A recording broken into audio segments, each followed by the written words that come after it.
ठीक है, यूनिट 12। इसके बाद हम पढ़ेंगे कॉन्फिग्रेशनल। सो इन दिस बहुत छोटा है, मैम इंपॉर्टेंट यूनिट 11 तो नहीं हुई। यूनिट इसके बाद 11। ये इसके बाद पढ़ेंगे unit 11।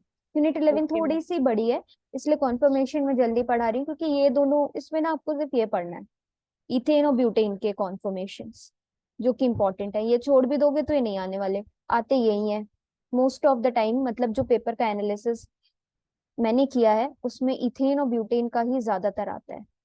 Okay, okay ma'am. Yes. सो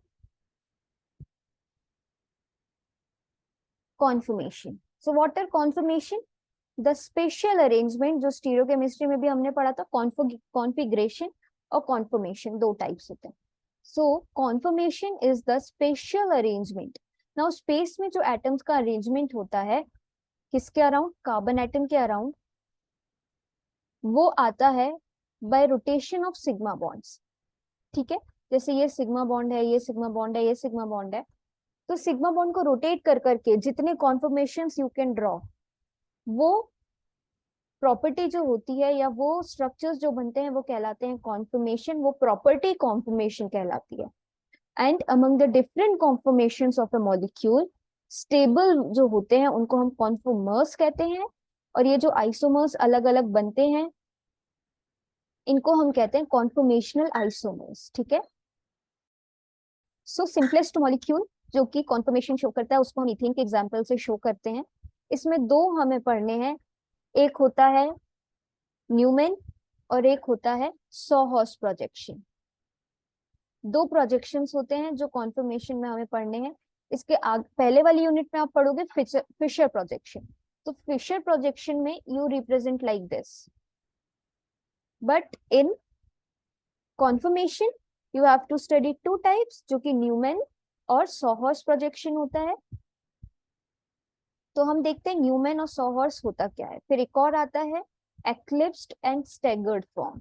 सो न्यूमेन प्रोजेक्शन, न्यूमेन प्रोजेक्शन में जो व्यूअर है, जो देख रहा है, उसकी आई जो होती है वो कार्बन कार्बन डबल बॉन्ड की तरफ होती है। For example, imagine a molecule अगर स्पेस में एक ओरिएंटेड है, एक्चुअली इसको ना इसके वो आते हैं, स्केलेटन आता है, कार्बन को कार्बन से जोड़ा, उससे बॉन्ड जोड़ी, तो उससे आप इजीली समझ पाते हो। बट आपको ये इमेजिन ही करना पड़ेगा कि for example there is one structure जो इथेन का स्ट्रक्चर है, यू आर आप उसको सामने से देख रहे हो, तो कार्बन कार्बन डबल बॉन्ड आपको सामने दिख रही है स्ट्रेट लाइन में।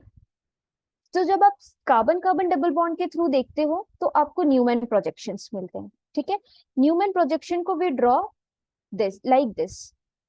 अब यहाँ पे दो लाइंस होती हैं, एक वेज लाइन होती है और एक डैश लाइन होती है। ठीक है, तो this is dash line and this मोटी मोटी जो है that is wedge line. So in drawing Newman projection, the carbon atom nearer to the observer, the carbon atom nearer to the observer is represented by a point, and the three groups, जो तीनों groups इससे attach है, hydrogen atoms, it to it are shown by three lines emerging from this point, ये। ठीक है, now the rear carbon, जो दूसरा carbon है जो दूर है, it is shown by a circle. तो ये जो सर्कल है ये शो कर रहा है इस वाले कार्बन एटम को, और ये वाला कार्बन एटम ये है, ये सेंटर वाला, उसके आजू बाजू तीन hydrogen. The rear carbon and the three substituent attached to this carbon are shown by three lines emerging from the edge of circle। और जो एंगल है, ठीक है, ये कार्बन है, ये भी कार्बन है, carbon hydrogen hydrogen hydrogen carbon carbon and hydrogen carbon carbon hydrogen, इन सब के बीच में जो एंगल बनता है उसको हम कहते हैं डायहेड्रल एंगल। मीन सिंपली जो दो ग्रुप्स के बीच में एंगल बन रहा है that is the dihedral angle. So ये जब हम कार्बन कार्बन डबल बॉन्ड से देख रहे हैं, और जो पास वाला कार्बन है उससे थ्री एटम जो जुड़े हुए हैं उसको पहले ड्रॉ किया, वो पॉइंट है, एक पॉइंट।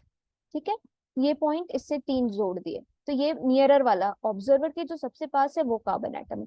फिर जो दूर है उसको सर्कल से ड्रॉ किया, उस सर्कल से तीन हाइड्रोजन जोड़ दिए।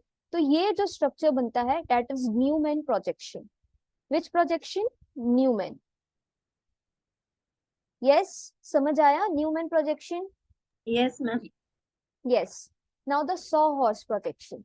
So in sawhorse projection, what happens is the carbon-carbon single bond is represented by a line which is oriented diagonally backward. Now ये diagonally apart है carbon-carbon और the left hand carbon projects towards the viewer. अब अगर ये वाला left hand carbon हम इसको consider कर रहे हैं ये वाला, तो it is towards the viewer and the right is away from the viewer. So this is if example ये व्यूअर के पास है, ये व्यूअर के दूर है, तो ये स्ट्रक्चर जो आप लाइन डायग्राम से शो करोगे ये होता है सॉ हॉर्स प्रोजेक्शन. ठीक है, analogous to the Newman projection. Here also the substituent on each carbon are shown by the lines. ठीक है, joined to the respective carbon atoms.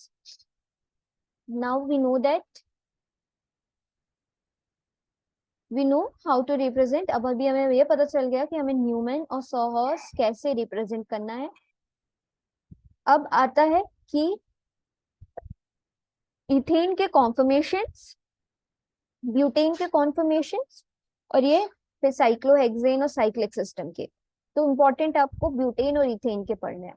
तो ये बताओ पहले न्यूमैन और सॉहर्स प्रोजेक्शन समझ आया? Yes Yes, ma'am. Yes. Now there are two more. ठीक है, दो मोर जो दो और हैं वो हैं, एक एक्लिप्स्ड होता है, एक स्टैगर्ड होता है. ठीक है, तो एक्लिप्स्ड वो है जब दोनों ग्रुप्स मतलब पैरेलली है. ठीक है, ये दोनों ग्रुप्स पैरेलली हैं. ये हाइड्रोजन और इसके पीछे जो हाइड्रोजन है they are just opposite to each other और they are parallel. But in staggered form जो दो ग्रुप्स हैं दे आर फार अपार्ट, एक दूसरे से बहुत दूर दूर होते हैं, जिसके कारण ये स्टैगर्ड फॉर्म जो होता है इसकी स्टेबिलिटी ज्यादा होती है as compared to the eclipsed form. So starting with the conformation of ethane. So a number of different conformations ethane के possible हैं, क्योंकि डायहेड्रल एंगल जैसे जैसे हम चेंज करते हैं, सिग्मा बॉन्ड चेंज किया, दूसरा कॉन्फर्मेशन बना, फिर चेंज की सिग्मा बॉन्ड, फिर दूसरा कॉन्फर्मेशन बना. तो हो क्या रहा है एक्चुअली, हम एंगल को चेंज कर रहे हैं. इस एंगल को चेंज करने से अलग अलग कॉन्फर्मेशंस पॉसिबल है. ठीक है, अब ये डायग्राम जो है ये it is between potential energy and the dihedral angle. ठीक है, now see when the dihedral angle is 0, ध्यान से सुनो, the hydrogens on the carbon atoms are parallel and we get the eclipsed structure at or the eclipsed conformation of ethane. So this, जब dihedral angle 0 है तो you are getting the eclipsed form. Okay, now the other limiting possibility is कि हमने angle change किया और example के लिए angle आता है 60 डिग्री. तो जब एंगल आ रहा है डायहेड्रल एंगल 60 डिग्री, तो जो कॉन्फर्मेशन बन रहा है वो क्या बन रहा है, स्टैगर्ड. सो समवट इसके जैसा. तो यहाँ देखो ग्रुप्स फार अपार्ट है, they are not parallel, but in eclipsed they are parallel, या एक दूसरे के जस्ट पीछे. सो ये फिगर हमें शो कर रहा है कि पोटेंशियल एनर्जी और डायहेड्रल एंगल का वेरिएशन है, तो कैसा कैसा ग्राफ हमें मिल रहा है. नाउ द एनर्जी डिफरेंस जो कि एक्लिप्स्ड और स्टैगर्ड फॉर्म के बीच में है वो है 12.13 किलोजूल पर मोल, with the staggered conformation having the lowest energy. अब देखो यहाँ पर पोटेंशियल एनर्जी बढ़ रही है, एक्लिप्स्ड की ज्यादा है, स्टैगर्ड की एनर्जी कम है, और वो कंपाउंड जिसकी एनर्जी कम होती है वो ज्यादा स्टेबल होता है. सो स्टैगर्ड फॉर्म की एनर्जी कम है, इसीलिए स्टैगर्ड फॉर्म जो है ज्यादा स्टेबल है, क्योंकि जो एटम्स हैं वो इतने दूर दूर हैं कि इनके बीच में रिपल्शन कम हो रहा है, और रिपल्शन कम हो रहा है तो स्टेबिलिटी ज्यादा आती है. ठीक है, यहाँ पर देखो एक्सप्लेन किया है, this can be explained in terms of maximum separation. There is maximum separation between the atoms of the bonded electron pair in a staggered conformation, which leads to the minimum repulsion between them. On the other hand, in eclipsed, since CH bonds are closer, जिसके कारण repulsion बढ़ता है electrons के बीच में, और इसलिए eclipsed जो है less stable हो जाता है as compared to the staggered one. ठीक है। सो द एनर्जी डिफरेंस जो कि 12.13 किलो जूल पर मोल है दो कॉन्फर्मेशन के बीच, ये बहुत छोटी है। ठीक है, very small this energy is as compare to the kinetic energy of molecule due to the motion. ठीक है, सो a molecule can pass from one staggered conformation to the another staggered conformation। क्योंकि जो एनर्जी डिफरेंस है वो कम है, तो interchange की possibility ज्यादा बढ़ जाती है।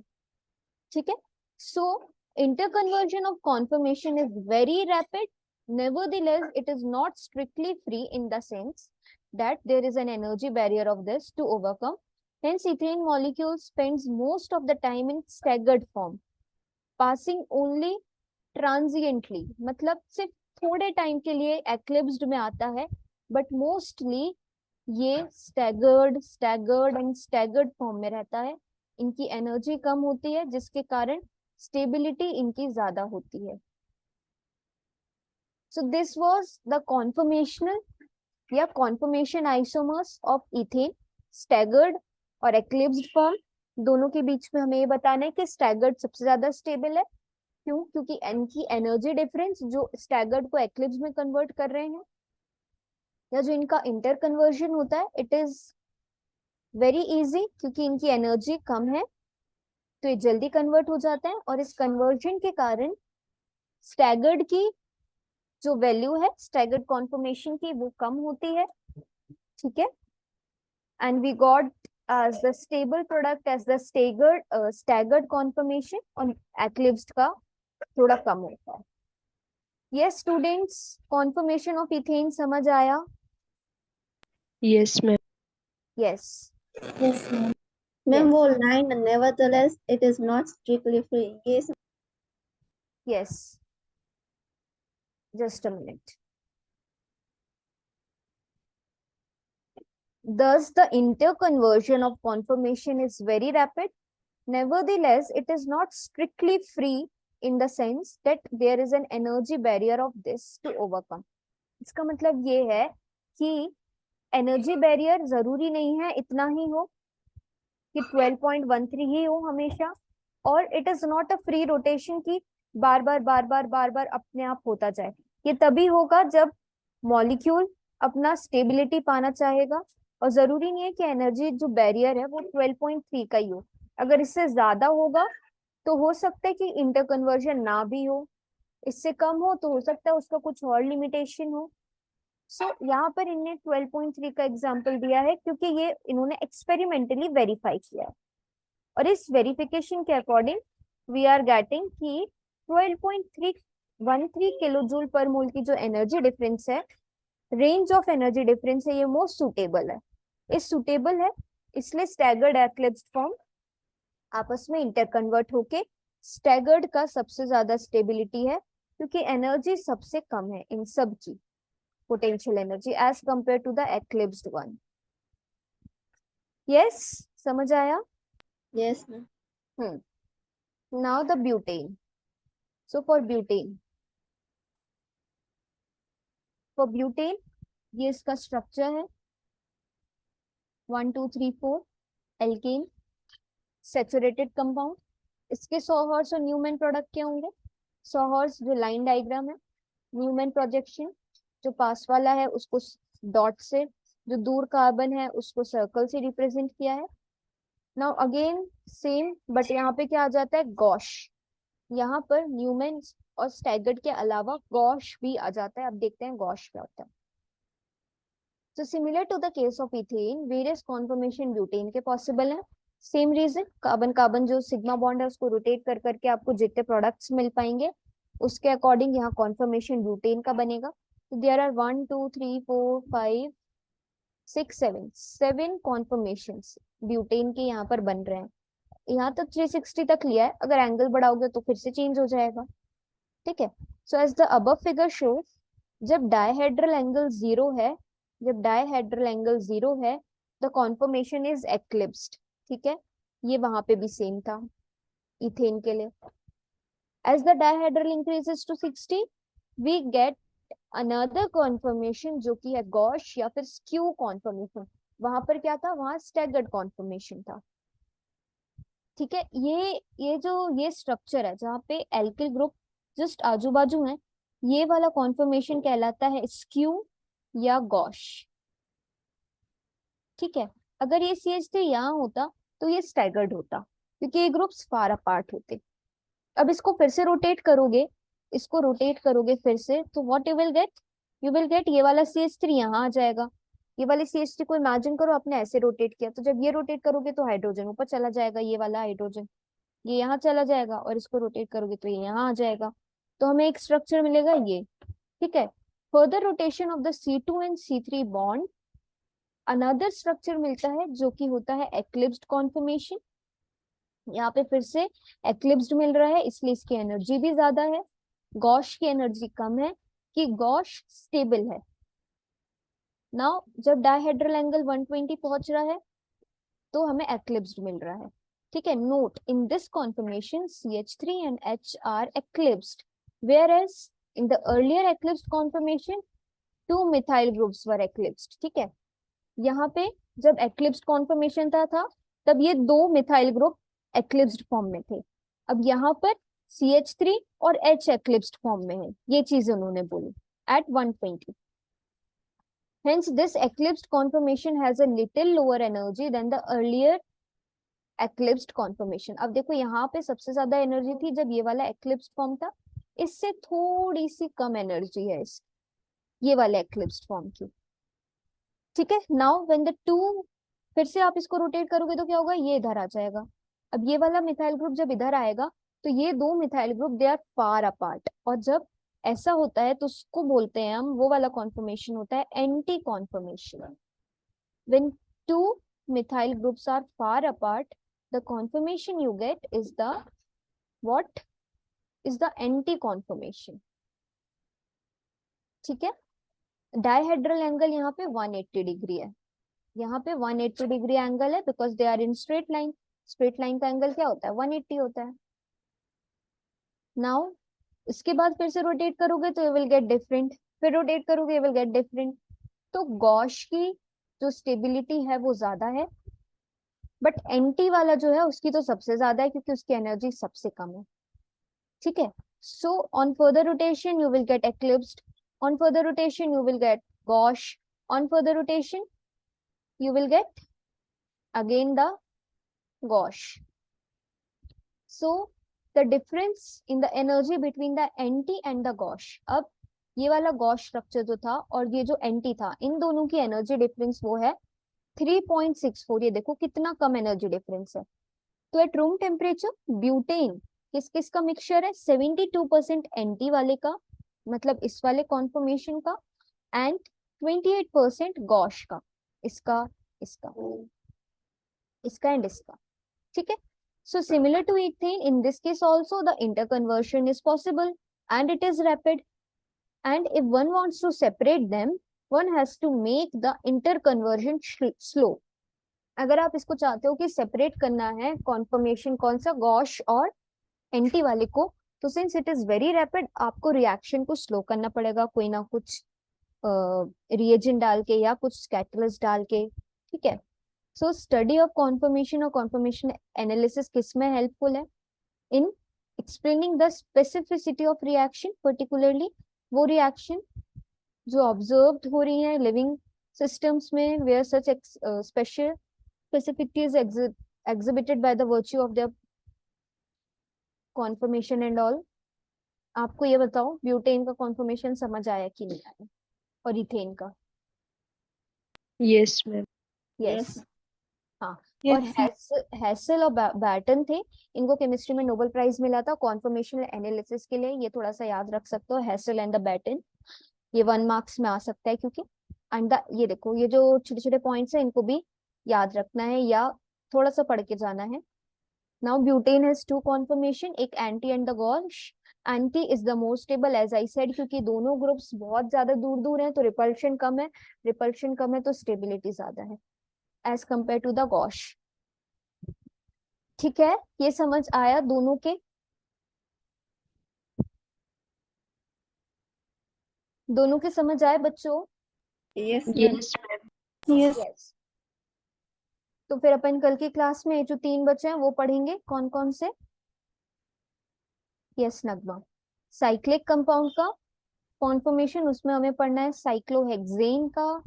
साइक्लोहेक्सेन के बाद मेरे ख्याल से सिर्फ साइक्लोहेक्सेन का ही पढ़ना है। यस, ठीक है, तो ये कल की क्लास में आपका खत्म हो जाएगा। इसलिए मैंने बोला था ये बहुत छोटा है, ये मैं कभी भी खत्म ले सकती हूँ क्लास आपकी। थोड़ा सा बड़ा जो है वो है कॉन्फ़िगरेशनल, जिसमें आपको फिशर प्रोजेक्शन वगैरह पढ़ने हैं। इसमें भी लिमिटेड ही पढ़ेंगे जो जो इम्पोर्टेंट है, and then the structure and the reactivity relationship. Yes yes, जितने बच्चे यहाँ ज्वाइन है सबको समझ आया? सविता, कोमल, नैन्सी, ईशा, नगमा?